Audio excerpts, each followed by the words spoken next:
अस्सलाम वालेकुम स्कॉर्पियोज़। मैं हारिस अज़मी प्रोफेशनल एस्ट्रोलॉजर आपकी खिदमत में हाज़िर हूँ फरवरी 2022 के आखिरी हफ्ते की एस्ट्रोलॉजिकल रिपोर्ट के साथ। पिछले हफ्ते सूरज आपके फिफ्थ एंगल पर आ गया था और पिछले हफ्ते सिर्फ वो इवेंट हुआ था और उसका इम्पैक्ट इस हफ्ते मैच्योरिटी के साथ रिलायबली अपना असर दिखाते हुए इस हफ्ते से आप उसकी जो इम्पैक्ट्स हैं वो फील करेंगे। पिछले हफ्ते सिर्फ इवेंट था, इस हफ्ते फीलिंग्स आएंगी। आपको अपनी तालीम के हसूल में आसानियाँ महसूस होंगी। ये स्टूडेंट्स के लिए पेशन गोई है। हाउस वाइफ्स को अपने घर में इज़्ज़त अफ़ज़ाई, ग्रोथ, खैर, बरकत, जाहो जलाल, रुतबा, नीड्स एंड ख्वाहिशात की तकमील के लिए ये हफ़्ता काफ़ी सपोर्टिव होगा। ये घरेलू सी ख़वातीन के लिए, बिजनेसमैन, मेंस एंड वुमेन्स के लिए ये हफ़्ता काफ़ी प्रोडक्टिव है क्योंकि आपका रूलिंग प्लैनेट आपके थर्ड एंगल पर, मरकरी आपके फोर्थ एंगल पर, सन आपके फिफ्थ एंगल पर, वीनस आपके थर्ड एंगल पर।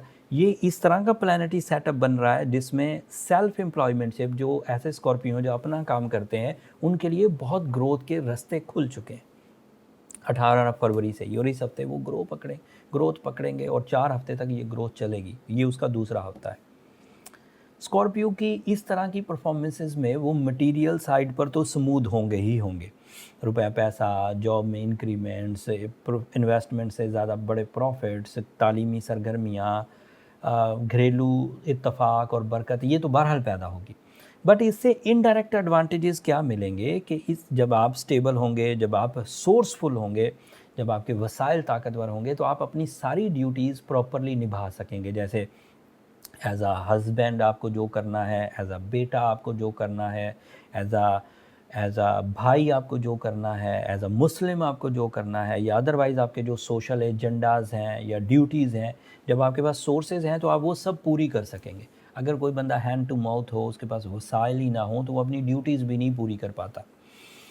वो फिर लोगों को उज़र देता है, अपनी कमज़ोरियाँ ज़ाहिर करता है, अपनी नाकामियाँ ज़ाहिर करता है। लेकिन अगर आपके पास आपके वसाइल हैं, आपके पास आपकी अथॉरिटीज़ हैं। एक मिसाल देता हूँ, आप इज़्ज़तदार हैं तो आप कई लोगों की इज़्ज़त की वजह बनेंगे एंड इसके वाइस वर्सा।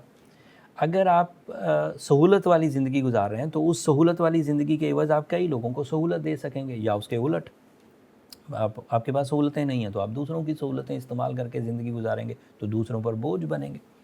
एंड इसी तरह अगर आपके पास कुछ ऐसे इख्तियारात हैं जिनसे आप अच्छे फ़ैसले ले सकते हैं तो वो फ़ैसलों का इम्पैक्ट आपके जो डिपेंडेंट्स होते हैं उनकी ज़िंदगियों में भी निखार पैदा करता है। ये सेम उसी तरह है जिस तरह कोई एक बहादुर हो वो 10 लोगों को बहादुर कर देगा, या एक बुज़दिल हो तो वो 10 लोगों को बुज़दिल भी कर देगा। ये भी पॉसिबिलिटीज़ है। Scorpios are brave, affective, practical, creative. ये सब वो एबिलिटीज़ हैं जिनकी वजह से स्कॉर्पियोज़ पहचाने जाते हैं एंड इसी तरह की क्वालिटियाँ इस हफ्ते में वो दूसरों के लिए ऑफ़र भी कर सकेंगे, दूसरों की भी मदद कर सकेंगे। वीनस के थर्ड एंगल पर होने की वजह से अरेंज मैरिज चांसेस बढ़ जाएंगे एंड साथ ही साथ सूरज के फिफ्थ एंगल पर जुपिटर के साथ होने से लाइफ पार्टनरशिप तवक्कुआत के मुताबिक कामयाब लाइफ पार्टनरशिप, पसंद की शादी या फिर औलाद की खुशियाँ, ये सब आप देख पाएंगे। सो इतनी खुशियों के साथ ये अगले 7 दिन आपके गुजरने वाले हैं। अगले हफ्ते जो प्लैनेट्स में चेंजेस आएंगी वो दो हैं। एक नया चांद होगा शोबान का मार्च के पहले हफ्ते में एंड दूसरा वीनस आपके फोर्थ एंगल पर चला जाएगा। 4 महीने बाद वीनस आपके थर्ड एंगल को लीव करेगा एंड फोर्थ एंगल पर जाएगा। वहाँ पर भी वो कुछ अपने जौहर दिखाएगा। वो किस तरह के इम्पैक्ट्स होंगे आपकी ज़ात पर वो तफसील अगले हफ्ते बयान करूँगा। इस हफ्ते बस इतना ही था। उम्मीद है इस हफ्ते के 7 दिन जो आप अल्लाह ताला की तरफ से एक नेमत के तौर पर एंजॉय करेंगे, उसका आप शुक्र भी अदा करेंगे। और जब अल्लाह के हजूर आप अपनी नेमतों की शुक्र गुजारी कर रहे होंगे तो अपनी दुआओं में हमें भी याद रखिएगा, मुझे भी, मेरी टीम को भी। आपकी दुआएं मेरे लिए इस दुनिया का भी और आखिरत का सबसे कीमती सरमाया। यहाँ मैं रेमेडी देना भूल गया।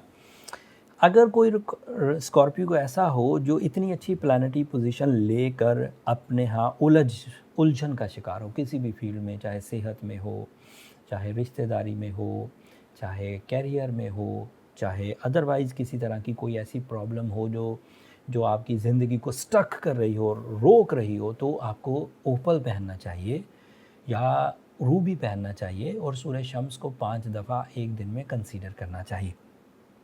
उससे ये मामलात हल हो जाएंगे। अगर फिर भी रह जाए तो फिर अपने पर्सनल चार्ट की तरफ जाइए, उसके लिए ये नंबर नीचे चलते रहते हैं, इन पर रब्ता करके आप अपने लिए टाइम ले सकते हैं।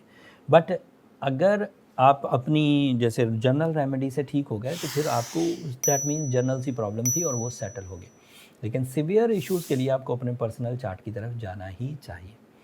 अब मुझे इजाज़त दीजिए, दुआओं में याद रखिएगा, चैनल को सब्सक्राइब करना मत भूलिएगा। अगले हफ्ते तक के लिए अल्लाह ने के बाद।